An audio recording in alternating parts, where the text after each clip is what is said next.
Olá pessoal, tudo bem? Vamos então dando sequência ao nosso curso de Teoria Geral do Direito.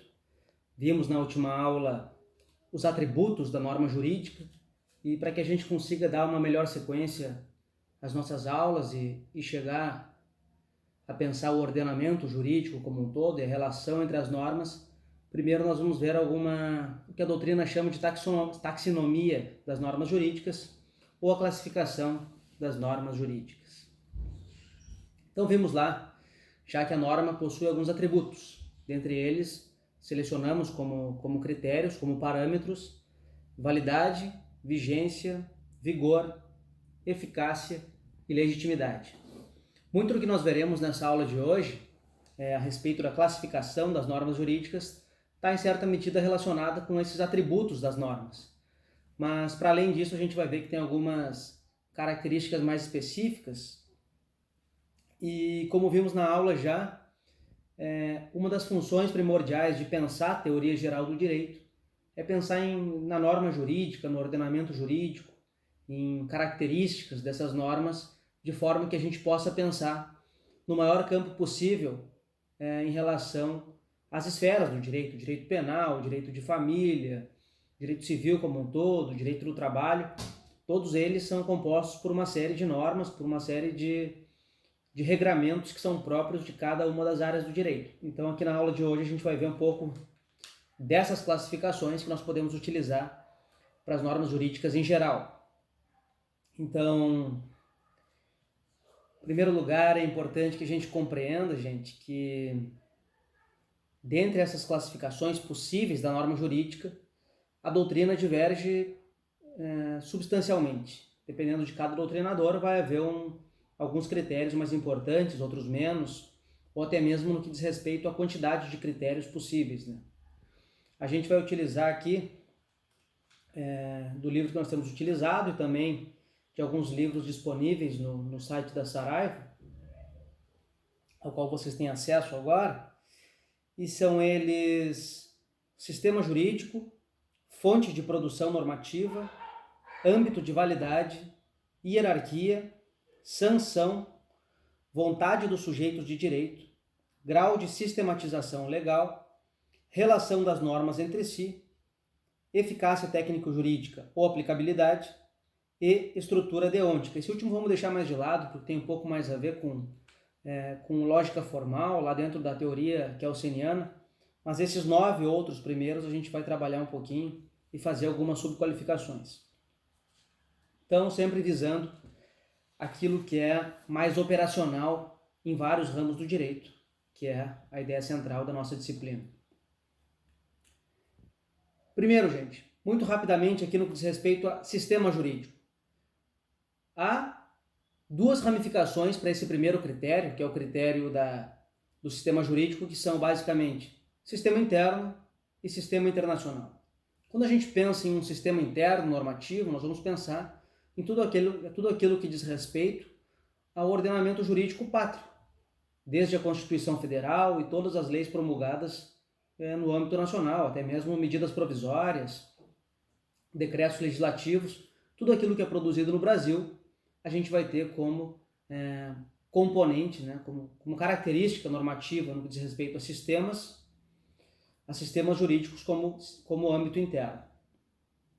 E aquelas normativas de âmbito internacional, sejam elas vinculadas à ONU, ou até mesmo a gente pode pensar aqui na legislação de um outro país, por exemplo, um artigo da Constituição portuguesa, por exemplo. A gente vai ter que essa norma jurídica, que é um dispositivo legal da Constituição portuguesa, faz parte de um sistema normativo internacional, certo? Muito tranquilo, então, diz respeito ao sistema jurídico interno ou internacional. Segundo critério aqui de diferenciação da norma, de avaliação da norma, de classificação da norma jurídica, é a sua fonte de produção. A primeira delas, e talvez a mais importante dentro de um sistema como o nosso, um sistema de direito positivo, de direito escrito, é a fonte legislativa, ou que a gente poderia chamar de ius scriptum, o direito escrito, direito posto. E aqui a gente pode pensar a Constituição Federal, leis complementares, leis ordinárias, medidas provisórias, decretos legislativos, tudo aquilo que tem esse status de lei e está posto como lei. A segunda fonte de produção normativa que nos interessa aqui é a fonte jurisprudencial. Tudo isso não é dentro do segundo tópico, né, gente? Do tópico de fonte de produção. Então, essa fonte jurisprudencial é aquela que deriva das decisões judiciais. Não sei se vocês já tiveram conhecimento, já tiveram contato com o tema das súmulas ou das súmulas vinculantes. Ou no Justiça do Trabalho nós temos orientações jurisprudenciais. Isso acontece, gente, quando há uma série de discussões a respeito de um mesmo tema. E essas discussões vão chegando aos tribunais superiores. Se o tribunal começa a decidir muitas vezes uma questão muito similar, que está chegando, e vira uma posição num sentido, para que não cheguem mais discussões a respeito daquela mesma problemática que já foi decidida, já foi pacificada num sentido, a resposta dos tribunais superiores, esses tribunais editam uma súmula. Tanto o STJ quanto o STF pode fazer isso. E aí a súmula lá vai ter esse conteúdo, né, essa carga normativa também, vai ser uma fonte de produção normativa que deriva justamente desse entendimento dos tribunais superiores a respeito de uma determinada questão em um determinado sentido.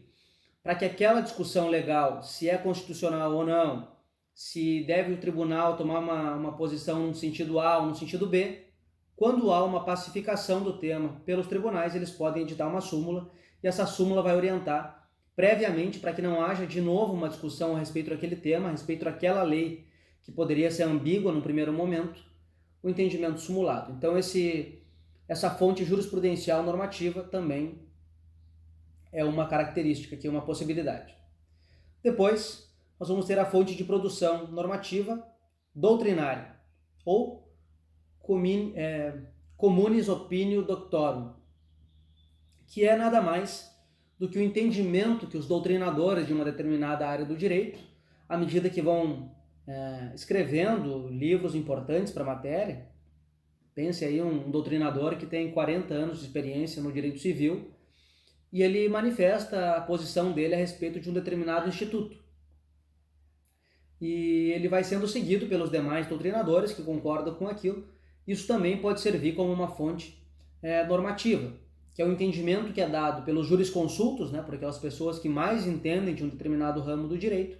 Isso também pode acabar sendo um critério importante para as decisões judiciais. Então a gente pode estabelecer também aqui como uma fonte de produção normativa a posição dos especialistas, dos doutrinadores. Uma quarta fonte de produção normativa aqui, gente, é que a gente chama de costumeira, ou iuris non scriptum. Se nós tínhamos lá o ius scriptum, aqui um ius non scriptum. Isso porque, como a gente já viu, o direito é vivo e ao longo do tempo a sociedade vai se alterando.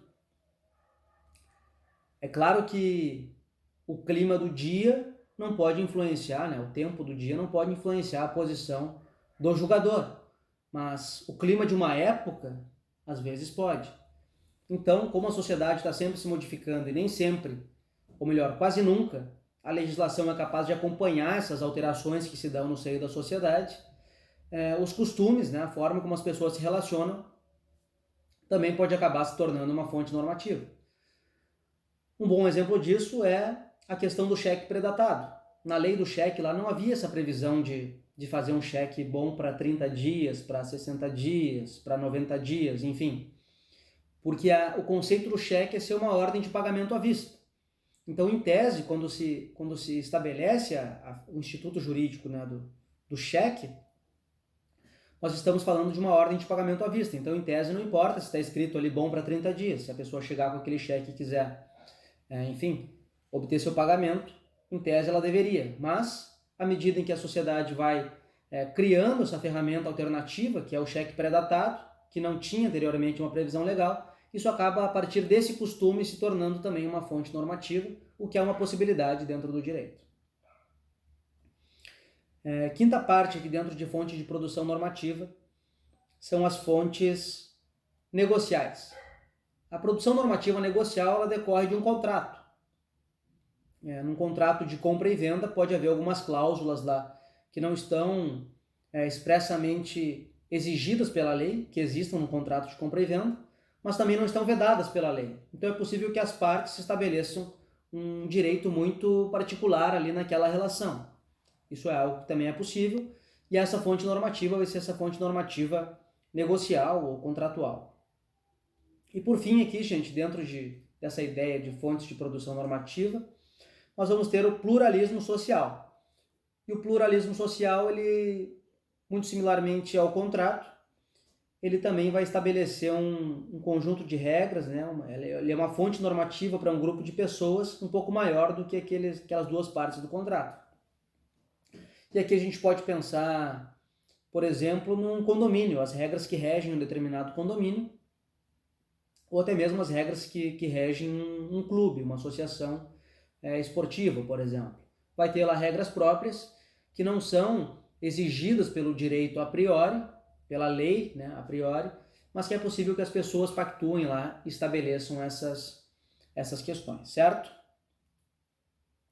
Visto isso, passamos então por essa primeiro tópico do sistema jurídico internacional e passamos também agora por fontes de produção normativa, legislativa, jurisprudencial, doutrinária, costumeira, negocial e pluralismo social, tá bem?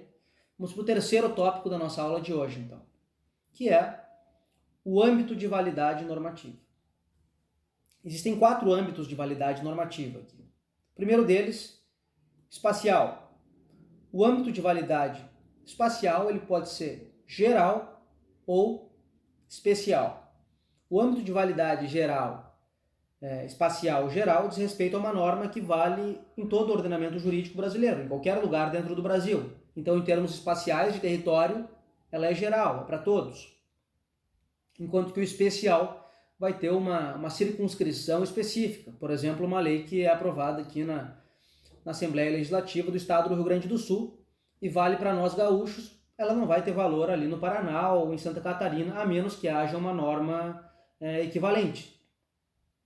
Então, o âmbito de validade espacial está relacionado à dimensão que essa norma assume dentro da estrutura nacional, se ela é geral ou se ela é especial dentro de um estado, de um município, enfim. Enquanto que a geral vai ser a totalidade do território brasileiro. No que diz respeito ao âmbito de validade, nós também temos um critério temporal.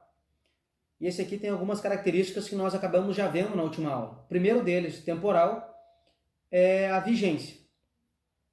Essa vigência, como regra geral, nós vamos ter a noção de uma vigência indeterminada. Quando uma lei é promulgada, quando ela é publicada, em tese a sua vigência é por tempo indeterminado. Ninguém sabe quando uma lei vai deixar de valer, a menos que ela preveja isso, né? Agora, se nós pensarmos lá numa previsão que há na Constituição Federal a respeito das medidas provisórias, por exemplo, como essas que o presidente Jair Bolsonaro tem promulgado, tem publicado. Elas têm uma validade de 60 dias, no qual elas têm que ser votadas lá pelo Congresso e ser transformadas em lei, e elas são prorrogáveis por até 60 dias. Isso é uma possibilidade. Mas as medidas provisórias, se não se tornarem lei, elas têm essa validade já, ou essa vigência pré-determinada. E, portanto, a gente vai falar aqui em vigência determinada. Então, enquanto as leis em geral têm a característica de serem indeterminadas, né, de terem uma vigência indeterminada, há algumas possibilidades jurídicas de a norma ser determinada. Seguindo, dentro ainda desse aspecto temporal do âmbito de validade, nós vamos ter a questão da incidência. E a incidência da norma é a partir de qual momento ela começa a valer na sociedade, né? Vocês devem lembrar disso da última aula. A incidência ela pode ser imediata, que é quando a partir da publicação, né, a partir da promulgação da norma, ela já começa a valer imediatamente. E no que diz respeito à incidência, ela pode ser também imediata. E a imediata, vocês devem lembrar, que tem a ver com aquela questão da vacância, ou que a gente chama de vacatio legis, que está previsto lá na Lei de Introdução às Normas do Direito Brasileiro, a LINDB. Que mais aqui, gente? Dentro ainda desse aspecto temporal do âmbito de validade.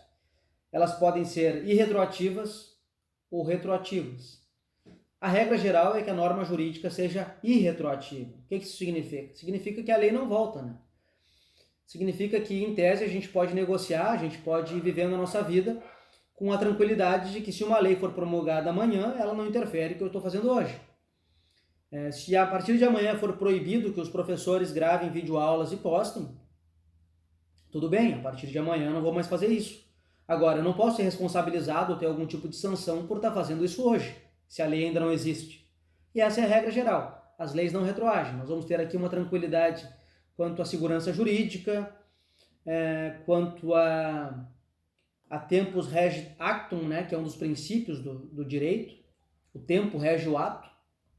Então, o que vale é a lei que está em vigor naquele momento em que eu estou vivendo e não uma possível lei que venha depois. Isso não pode alterar a realidade de agora, exceto nessa nossa característica que acaba sendo uma exceção, né? Uma classificação de exceção em relação a esse âmbito de validade temporal, que é a possibilidade de uma norma jurídica retroativa. E se ela é retroativa, significa que ela pode voltar. E quando que isso pode acontecer? Por exemplo, quando surge uma lei penal mais benéfica. Digamos que eu fui condenado por um crime X e estou cumprindo pena, lá uma pena de 5 anos e já cumpri 2 anos. Amanhã vem uma lei que diz que essa conduta pela qual eu fui responsabilizado, agora ela não é mais um crime. Nesse momento, eu não continuo cumprindo aquele tempo que falta até eu completar meus 5 anos. Porque em âmbito penal, funciona uma lógica um pouco diversa, que é a lógica da lei penal mais benéfica retroage, ou retroatividade da lei penal mais benéfica. Então, quando a gente está falando na realidade penal, por uma previsão lá do artigo 2º do Código Penal, ou do artigo 5º, inciso 40 da Constituição Federal, nós vamos ter essa possibilidade da retroatividade da lei penal mais benéfica, certo? Então, a gente vai ter aqui, dentro do âmbito de validade temporal, a questão da vigência, que pode ser determinada ou indeterminada, da incidência, que pode ser imediata ou mediata, e ainda essa possibilidade de uma norma jurídica ter esse caráter irretroativo, que é a regra geral, ou dela também poder retroagir, certo? Voltamos aqui para âmbitos de validade. Temos aqui um âmbito de validade que a gente chama de pessoal, e está vinculado ao destinatário da norma jurídica. E aqui nós vamos ter normas jurídicas genéricas, dentro dessa estrutura aqui do âmbito de validade pessoal, genéricas, quando valem para todas as pessoas, ou individualizadas, que são aquelas decorrentes, por exemplo, do contrato. Então, uma norma jurídica que está prevista lá no Código Penal, ela vale para todo mundo. Mas uma norma jurídica que está prevista num contrato de aluguel, ela vale para aquelas pessoas que estão dentro do contrato.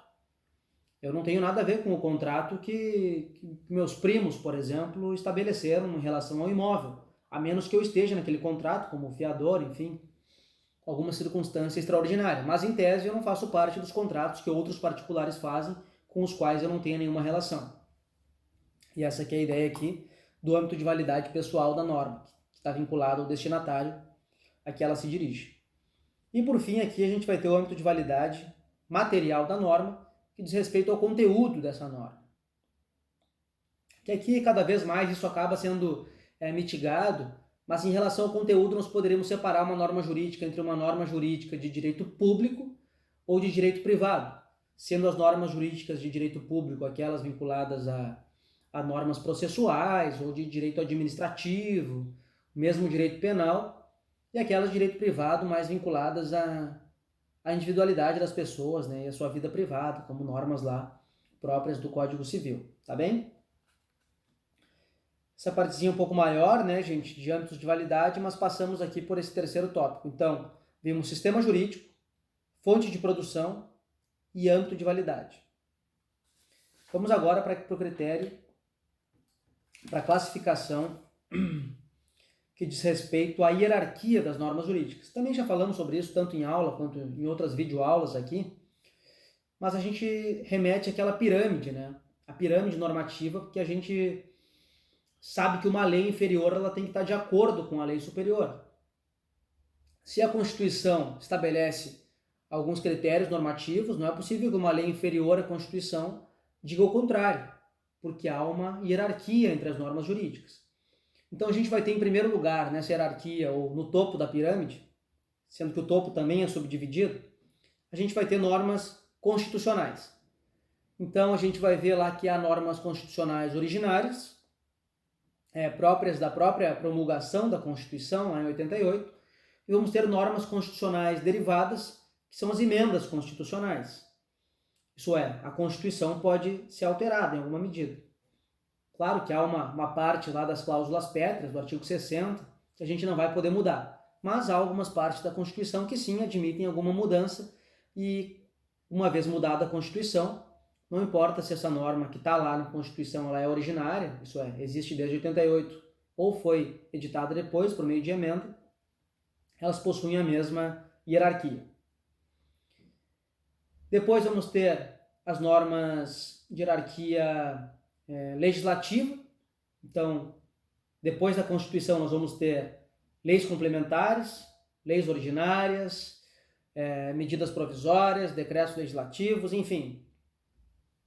Depois nós vamos ter decretos regulamentares, vamos ter normas internas, que são os estatutos, são aquelas leis de condomínio, por exemplo, regimentos, e por fim, as individualizadas vinculadas aos contratos. Então a gente já começa a ver aqui que alguns critérios acabam aparecendo em mais de uma das classificações normativas.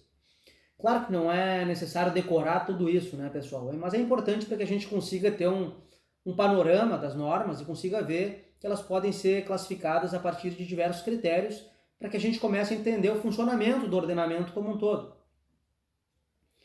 Porque, ora, a gente não deve reduzir o pensamento a respeito da norma a uma lei qualquer, enfim. A gente tem que começar a perceber que a norma, né, que esses comandos, que essas regulamentações da vida como um todo, elas têm uma série de fontes, uma série de possibilidades de análise, de uma série de origens, né, e de possibilidades classificatórias. Então já vimos aí agora a questão da hierarquia. Vamos avançar para o quinto aspecto aqui, ou a quinta classificação que nós temos, que é a classificação de sanção. E aqui parece um pouco até com aquilo quando a gente estuda os tempos verbais em português, porque as classificações vinculadas à sanção são norma jurídica perfeita, mais que perfeita, menos que perfeita ou imperfeita. E aqui, quando a gente fala em uma sanção, a partir do critério de classificação pela sanção de uma norma jurídica perfeita, é aquela que consegue desfazer completamente o ato que foi feito. São, por exemplo, causas impossíveis. Estabelecer num contrato que... A venda do contrato da Lua, de um terreno na Lua, por exemplo. Esse contrato já não vale desde o início. E a partir do momento em que ele vai à via judicial, o único trabalho que se tem em termos de via judicial é dizer que aquilo não pode, que aquilo nem existe, não pode chegar a existir.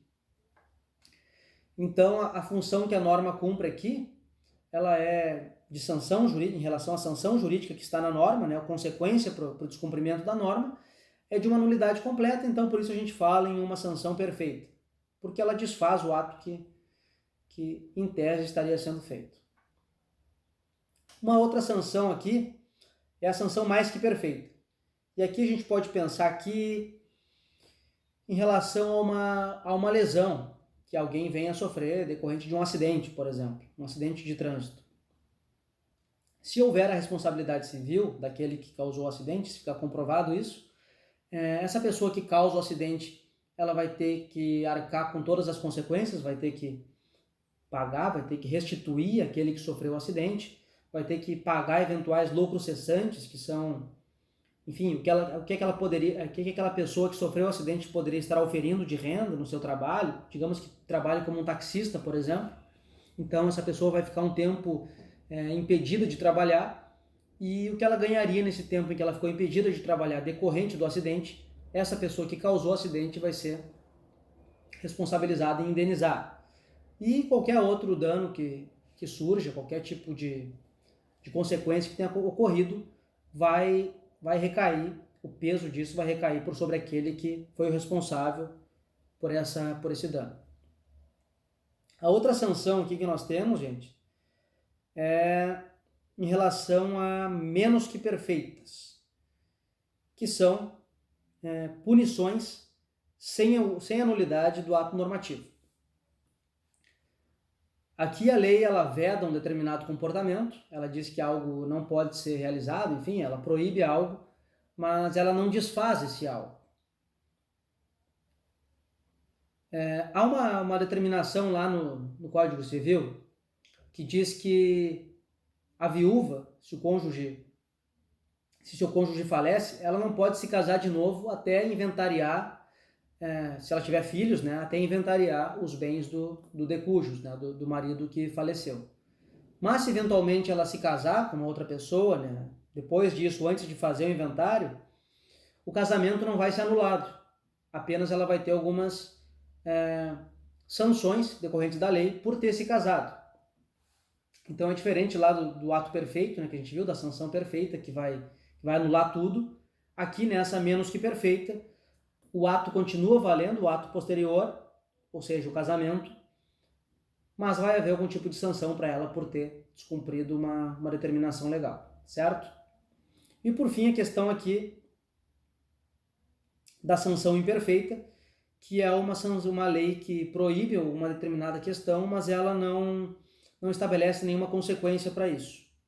E aqui a gente tem o exemplo do artigo 814 do Código Civil, que vai falar da vedação à recobrança no caso de pagamento de dívida, o artigo de dívida de jogo, porque a lei ela não admite que alguém cobre judicialmente uma dívida de jogo de um jogo ilícito, mas se essa dívida foi paga, a pessoa que pagou a dívida ela tem uma segurança jurídica de que ela não vai poder ser recobrada. Então é um pouco até estranho da gente fazer essa construção, mas é o exemplo que a doutrina nos traz a respeito dessa sanção imperfeita, que vai ser uma sanção que acaba não tendo nenhuma consequência.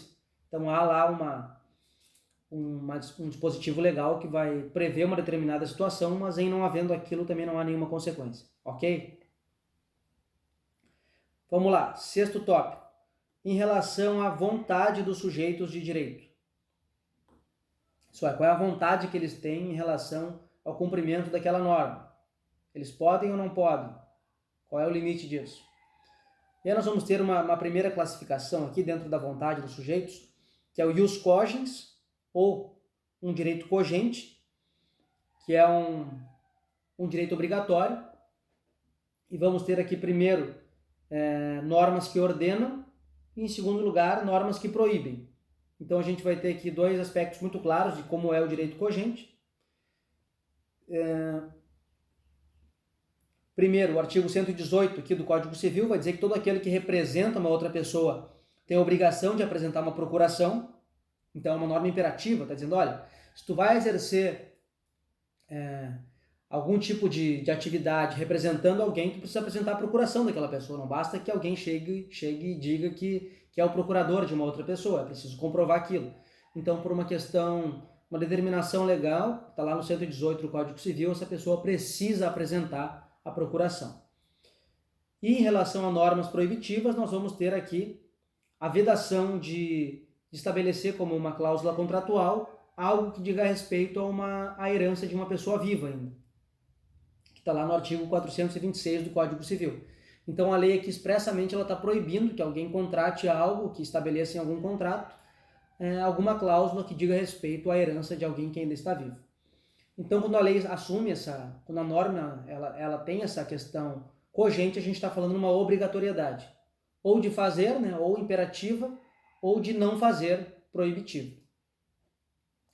E a outra possibilidade em relação à vontade dos agentes é o que a gente chama de ius dispositivum, ou a questão dispositiva, né? Tem primeiro uma norma cogente e tem uma norma dispositiva. Essa norma dispositiva ela está muito ancorada na autonomia da vontade individual das partes, né, das pessoas. E um exemplo disso aqui é a questão do regime de separação de bens para os nubentes, né, para os noivos, que está prevista lá no artigo 1639, que vai dizer que as pessoas podem escolher qual vai ser o regime de separação de bens quando se casar. se vai ser separação total, se vai ser comunhão universal, enfim, separação parcial. Tudo isso são possibilidades, então é uma norma dispositiva, ela te dá possibilidades, ela admite possibilidades diversas a partir da vontade das pessoas. Então, se por um lado nós vamos ter normas que determinam, que comandam ou que proíbem, do outro lado vamos ter normas que admitem uma série de comportamentos possíveis. Tá bem? Então, quanto à vontade dos sujeitos, essas são as classificações. Sétimo, grau de sistematização legal. Sistematização legal é como a gente organiza as normas jurídicas, como é que a gente vai agrupar elas, se elas estão, vamos juntar as normas, se elas vão ser esparsas, enfim. Então, quanto ao grau de sistematização legal, nós vamos ter primeiro normas jurídicas codificadas, e aqui é bem fácil da gente ver, como por exemplo, Código Penal, Código Civil, Código de Processo Penal. Todas essas normas que têm a ver com essa matéria vão acabar sendo acopladas lá. Então a gente codifica uma determinada matéria. Poderia haver uma série de leis diferentes que tratassem de direito penal e não haver um Código Penal. Mas no nosso caso nós temos um Código Penal. Segundo grau, leis esparsas ou normas jurídicas esparsas. E aqui a gente pode pensar ainda na lógica penal de aspectos da lei penal que não estão codificados. Por exemplo, Lei dos Crimes Hediondos, Lei Maria da Penha, poderíamos pensar ainda no Estatuto do Idoso, enfim, outras normas que não chegam a compor um código. Elas são leis esparsas e são vinculadas com algum aspecto, com alguma das áreas do direito. E em terceiro aqui, o grau de normas consolidadas. E aqui me parece que o melhor exemplo da gente pensar é a consolidação das normas ou a consolidação das leis do trabalho, a CLT. A CLT é um agrupamento de uma série de legislações que já existiam a respeito do direito do trabalho, que foram compiladas e foram consolidadas, e por isso, consolidação das leis do trabalho, que representa aqui o que é para a gente esse grau de sistematização legal. Então, codificadas, esparsas e consolidadas. Oitavo, gente, relação das normas entre si. Como é que se comportam as normas umas em relação às outras? Vamos ter dois tipos. Primeiro, normas primárias, que são aquelas normas que estabelecem comandos diretos para a relação entre as pessoas, e normas secundárias, que são normas que falam a respeito das normas. Então, como norma primária, a gente pode pegar o artigo 5º da Constituição, inciso 1º, que vai dizer que homens e mulheres são iguais perante a lei. Está dizendo direto como é que devem ser os comportamentos, como é que a lei deve se comportar em relação à vida das pessoas. E vamos ter também normas secundárias, como a que está prevista lá no artigo 69 da Constituição Federal, que vai dizer que as leis complementares elas precisam ser aprovadas por uma maioria absoluta quando forem ser votadas lá no Congresso Nacional. Então, enquanto a primeira está regulando o comportamento das pessoas, a segunda está falando a respeito das próprias normas, né? Aqui nesse nosso exemplo de como se dá a produção normativa. Então, por isso a gente coloca elas como norma secundária, certo? E agora, indo para o final aqui já, gente, da nossa aula de hoje, para não ficar muito comprida, a gente vai ter o critério da eficácia técnico-jurídica ou da aplicabilidade. E esse aqui certamente é um dos mais importantes para a gente, ainda que já tenhamos falado na última aula também um pouquinho a respeito disso, né? Do que é a eficácia técnico-jurídica, do que é essa aplicabilidade. A gente vai ter 5 possibilidades aqui dentro desse 9º critério. Primeiro critério de aplicabilidade na norma jurídica é ela ser uma norma jurídica de aplicabilidade absoluta. Quando a gente fala em absoluto, a gente está falando em toda e qualquer hipótese, né, gente? Então é sempre e a todo tempo. E aqui vamos evocar mais uma vez o exemplo das cláusulas pétreas da Constituição Federal, que estão lá no artigo 60, parágrafo 4º. Por que elas têm uma aplicabilidade absoluta? Primeiro, porque elas não admitem modificação delas próprias. Então, as cláusulas pétreas, né, conforme a própria disposição constitucional, elas não podem ser alteradas. Por isso a gente chama de cláusulas pétreas. E em segundo, não importa que venha outra norma de de qualquer outro tipo de status que contrarie elas, ela sempre vai prevalecer. Então, é uma norma jurídica de aplicabilidade absoluta, isso é, ela vai ser aplicada sempre e ela não pode ser modificada. Ok? Acho que é o mais tranquilo de compreender. Assim. 2. De eficácia técnico-jurídica ou de aplicabilidade plena. E aqui o exemplo é o artigo 242, parágrafo 2º da Constituição Federal, que vai dizer que o Colégio Pedro II, lá no Rio de Janeiro, ele vai ser de administração de órbita federal. Então, mesmo sendo um colégio, e poderia em tese ser administrado pelo município ou pelo Estado do Rio de Janeiro, por uma determinação constitucional, ele vai ser administrado, ele vai ter um âmbito, né, uma órbita federal. Então, era uma situação que já acontecia ali, e a lei que determina isso constitucionalmente, ela tem uma aplicabilidade plena, porque já é uma realidade que existe ali, então basta continuar com aquilo. Isso é uma lei que não depende de mais nada para acontecer ou para deixar de acontecer. Do jeito que ela está posta ali, é o jeito que ela deve ser aplicada. Ok? Vamos lá então. Eficácia técnico-jurídica ou aplicabilidade contida. Contida quando há uma possibilidade de mudança de uma determinada lei. E vamos continuar pensando aqui no âmbito da Constituição Federal. Por exemplo, lá na questão do sigilo das comunicações. Existia uma determinação constitucional de que a comunicação é inviolável, a comunicação telefônica, a não ser por ordem judicial, depois de ter uma lei complementar regulando isso.